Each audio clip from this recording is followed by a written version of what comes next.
Bienvenue dans ce nouveau décryptage. Aujourd'hui, on part à la découverte d'une des figures les plus élégantes de la géométrie dans l'espace.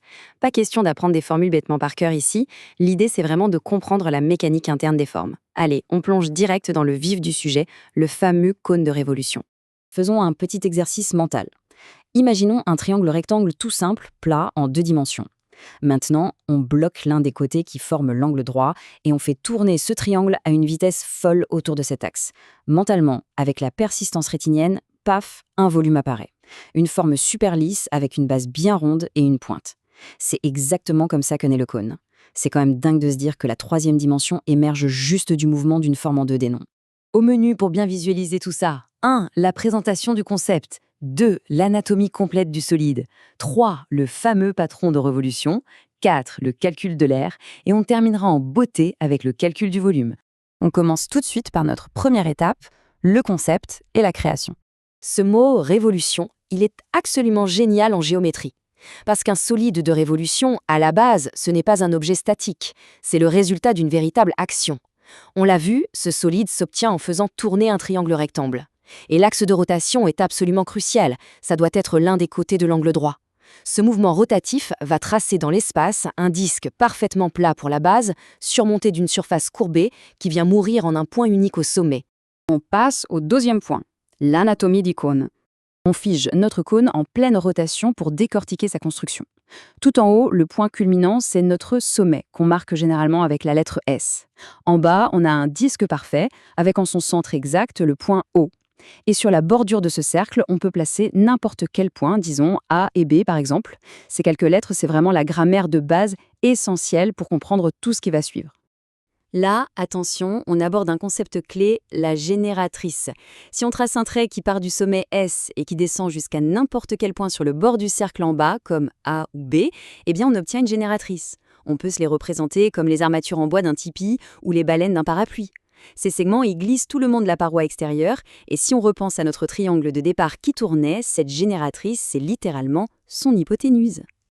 Alerte rouge, il ne faut surtout pas confondre la génératrice avec la hauteur. La hauteur, c'est le trait qui relie le sommet S directement au centre de la base, le point O. La différence majeure, la hauteur tombe droit, à la verticale. Elle est strictement perpendiculaire à la base, exactement comme le mât central d'un chapiteau de cirque. Du coup, cette hauteur, qu'on appelle souvent H, sera toujours plus courte que notre fameuse génératrice G. C'est logique, dans notre triangle rectangle de base, l'hypoténuse, c'est le côté le plus long. 3e étape, le patron de révolution. On met tout ça à plat. Imaginons qu'on prenne des ciseaux et qu'on découpe un cône en carton le long d'une de ces génératrices pour le dérouler. On se retrouve avec 2 pièces géométriques bien distinctes. D'un côté, le socle, qui est un cercle parfait de rayon R, et de l'autre, une espèce de grande part de tarte découpée dans un cercle immense. C'est ce qu'on appelle un secteur circulaire. Et les bords droits de cette part de tarte, ce sont précisément nos génératrices G qu'on vient de trancher. Et c'est là que tout s'emboîte comme un puzzle géant. En toute logique, pour que le cône puisse se refermer proprement sans aucun trou, le bord arrondi de notre secteur circulaire, l'arc AC, doit correspondre au millimètre près au tour de la base. Or, on sait que le contour d'un cercle, c'est son périmètre, soit 2 fois pi fois le rayon, donc la longueur de cet arc sur notre patron fait obligatoirement 2 pi r. C'est vraiment le secret mécanique qui relie la paroi latérale à sa base. Mais du coup, comment on fait pour trouver l'angle alpha tout en haut de notre secteur circulaire pour dessiner un patron précis ? En fait, c'est une simple affaire de proportion. Cet angle alpha représente une petite fraction des 360 degrés d'un cercle complet. Et cette proportion, c'est exactement la même que celle de notre arc qui fait 2 pi r par rapport au périmètre total d'un cercle virtuel qui aurait comme rayon notre génératrice G, soit 2 pi g. On pose l'égalité, on simplifie l'équation de chaque côté, et hop, on obtient une formule hyper élégante. L'angle alpha, c'est le rayon R fois 360 divisé par la génératrice G. On attaque maintenant notre 4e partie, la mesure des surfaces. Si on veut savoir combien de matière il faut pour fabriquer l'extérieur de ce cône, il faut calculer les aires en 2 temps. D'abord, l'aire latérale, le fameux cornet.